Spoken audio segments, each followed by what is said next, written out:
सिखाना बहुत एक मुश्किल चीज़ है और फिर चैंपियन लेवल पे लेके जाना। तो मुझे बताएं ये सिलसिला कैसे शुरू हुआ? 2018 में मैं as a coach Lahore canal boat club में सर्व करने लग गया था। करंटली अभी मैं पंजाब यूनिवर्सिटी में सर्व कर रहा हूँ एज ए कोच। जब पहले दिन का बच्चा आता है उसको अब एक तो फिजिकल गेम है ना, लेकिन उससे पहले मेंटली एक्टिव करना पड़ता है, ये माइंड सेट होता है, उसको आप किस तरह से प्रिपेयर करते हैं? डायरेक्टली बच्चे को जो है ना वो कैनाल में बोट पे नहीं बिठाते, आप उसको मशीन पे उसकी ट्रेनिंग करवाते हैं, देन आप उस बोट पे उतारते हो और वो भी हमारे डिफरेंट कोचेज जो हैं वो अपनी निगरानी में उसको बोट में बिठाते हैं। एज अ कोच आप एक मैसेज क्या देना चाहेंगे पेरेंट्स को कि किस तरह से अपने बच्चों को मोटिवेट करें, स्पोर्ट्स की तरफ लेके आएं ताकि स्पोर्ट्स जो है वो आम हो? मैं ये नहीं कहता चलें अगर कोई भी पेरेंट्स ड्राइंग में नहीं भेजना चाहता, एटलीस्ट बच्चे को फिजिकल ट्रेनिंग किसी भी किस्म की बहुत ज़रूरी है। अस्सलाम वालेकुम, welcome to 94 sports, this is me Saba Pasha. Viewers, हम पाकिस्तान रोइंग क्लब में मौजूद हैं। यहाँ पर हमारे साथ अभी मौजूद हैं रोइंग क्लब के कोच उमर भट्ट साहब। सबसे पहले आपको प्रोग्राम में वेलकम बोलते हैं। Thank you so much. अच्छा, मुझे ये बताइएगा कि रोइंग गेम के बारे में हम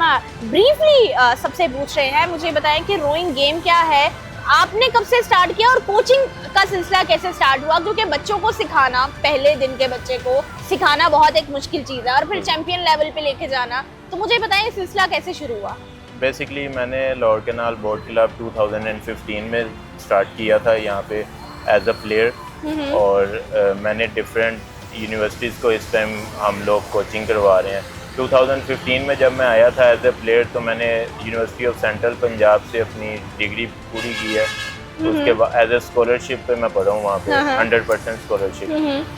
देन 2018 में मैं एज ए कोचिंग की तरफ आ गया था। आपने स्कॉलरशिप जो है वो स्पोर्ट्स बेस पे ही की थी? जी, स्पोर्ट्स बेस पे, ड्राइंग बेस पे मेरा एडमिशन हुआ था यूनिवर्सिटी ऑफ सेंट्रल पंजाब में 100% स्कॉलरशिप के साथ।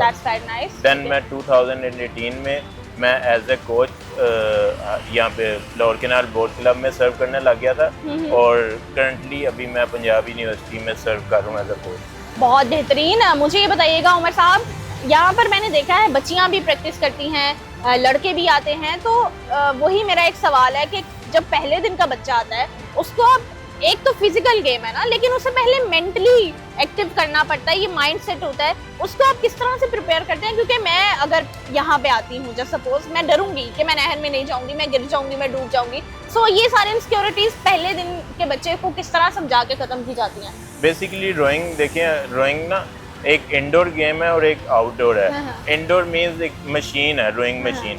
तो हम जो एक एक नया प्लेयर जो होता है ना, जब वो आता है तो हम उसको मशीन पे ट्रेनिंग करवाते हैं। Machine basically same as like boat. आप डायरेक्टली बच्चे को जो है ना वो कैनाल में बोट पे नहीं बिठाते, आप उसको मशीन पे उसकी ट्रेनिंग करवाते हैं पहले, देन आप उसको बोट पे उतारते हो, और वो भी हमारे डिफरेंट कोचेज जो हैं वो अपनी निगरानी में उसको बोट में बिठाते हैं, और उसका पहले तो बैलेंस उसको करवाया जाता है, फिर उसको बताया जाता है, प्रॉपर उसको ट्रेनिंग दी जाती है, देन उसको लाइफ जैकेट पहना के उसको हम लोग, आई डोंट थिंक कि कैनाल का पानी आपका 5 फीट से ज़्यादा है, तो उसमें कोई बच्चा डूब नहीं सकता, लेकिन फिर भी हम सेफ्टी प्रिकॉशंस के साथ बच्चे को पानी में उतारते हैं और बाकायदा उसकी ट्रेनिंग करवा के उसको पानी में उतारा जाता है। बिल्कुल। एज अ कोच आप डेफिनेटली आपका ही काम होता है बच्चों को इंस्ट्रक्शन देना कि क्या खाना है, क्या पीना है, किस तरह से, और फिर उन्हें वो रास्ते दिखाना कि अब इस लेवल पे जाके आप पाकिस्तान को प्रेजेंट कर सकते हो।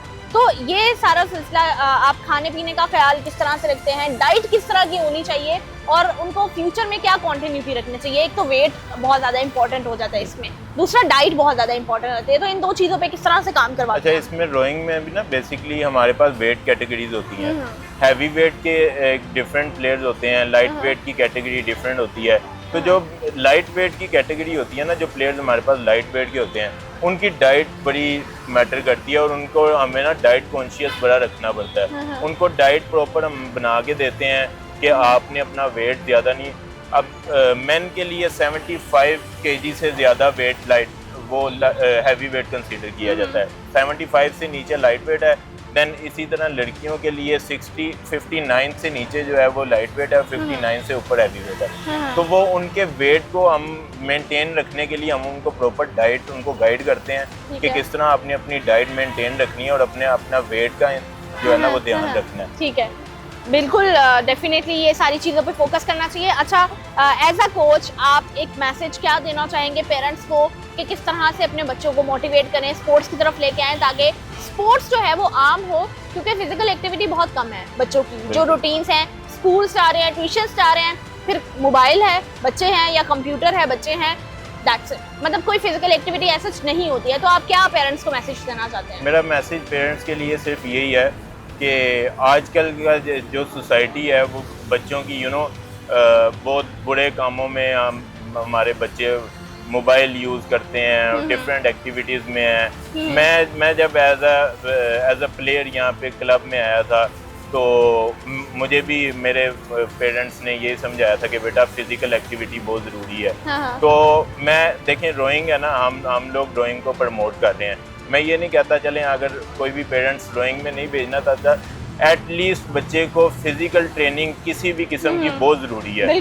उसके लिए फिजिकल ट्रेनिंग जब तक वो नहीं होगी वो बहुत काहिल, बहुत सुस्त हो जाएगा।